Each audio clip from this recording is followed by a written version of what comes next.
मुंबईच्या घाटकोपरमध्ये दिवसाढवळ्या सराफाच्या दुकानावर दरोडा टाकण्यात आला। तर अकोल्यामध्ये स्वस्तात सोनं मिळवण्याच्या नादात एका महिलेनं 1 कोटी रुपये गमावले। सोनं दररोज विक्रमी दर गाठत असताना आपण सर्वांनी जास्त काळजी घेणं गरजेचं आहे।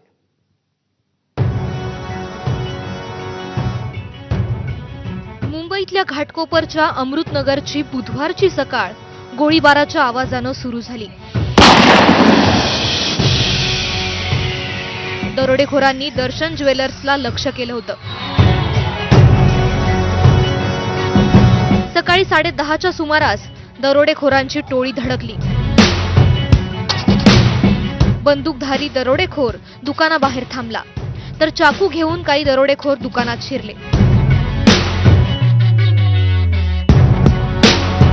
आज सकाळी 10:30 दरम्यान दर्शन ज्वेलर्स हा आपला गोळीबार चौकला एक ज्वेलरीची दुकान आहे। हा बेसिकली जे आपण बघत आहे ते एक रेजिडेन्शियल इलाका आहे। तिथे सकाळी ते दर्शन जे आहे आपला जे दर्शन मधुकर मेटकरी ते आला होता, ते दुकान वगैरे साफसफाई करत होता। त्यावेळी 3 लोक आले आणि ते आतमध्ये दुकानमध्ये शिरले आणि त्यांना चाकूचा त्याने धाक वगैरे दाखवला आणि नंतर काय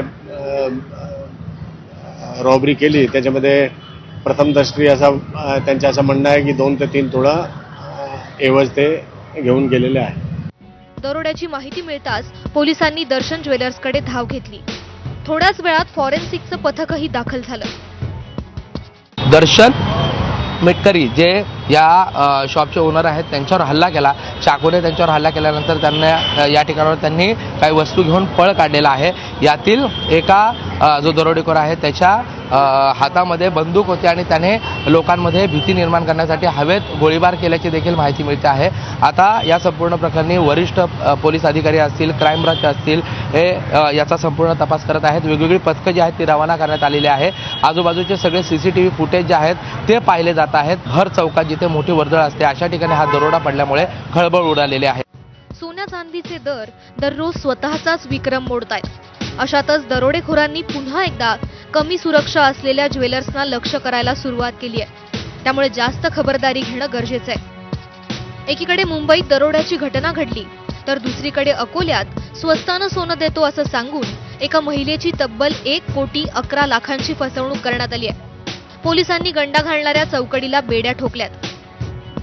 विचारपूस आरोपीला केली असता त्यांनी सांगितले की तो जे फिर्यादीकडून नगदी स्वरूपात पैसे घ्यायचा, त्याचे तो ओरिजिनल दागिने बनवायचा व ते दागिने उसनवारी तत्वावर, गहाण तत्वावर इतरत्र ज्वेलर्सला वगैरे द्यायचा। त्याचप्रमाणे चांदी ही त्यांनी मार्केटमध्ये ज्वेलर्सला विकली आहे अशी त्यांनी आम्हाला माहिती दिली। या माहितीच्या अनुषंगाने आम्ही विविध अकोला, बुलढाणा, अमरावती या ठिकाणच्या ज्वेलर्सकडून आत्तापर्यंत पावे तो 61 लाखाचे सोन्याचे दागिने आम्ही आतापर्यंत जप्त केले आहेत। थोडक्यात काय, तर सोनं वापरत असाल किंवा सोन्याची खरेदी विक्री करत असाल तर सावध रहा। अकोल्याहून उमेश अलोनेसह प्रशांत बडे, ABP माझा, मुंबई।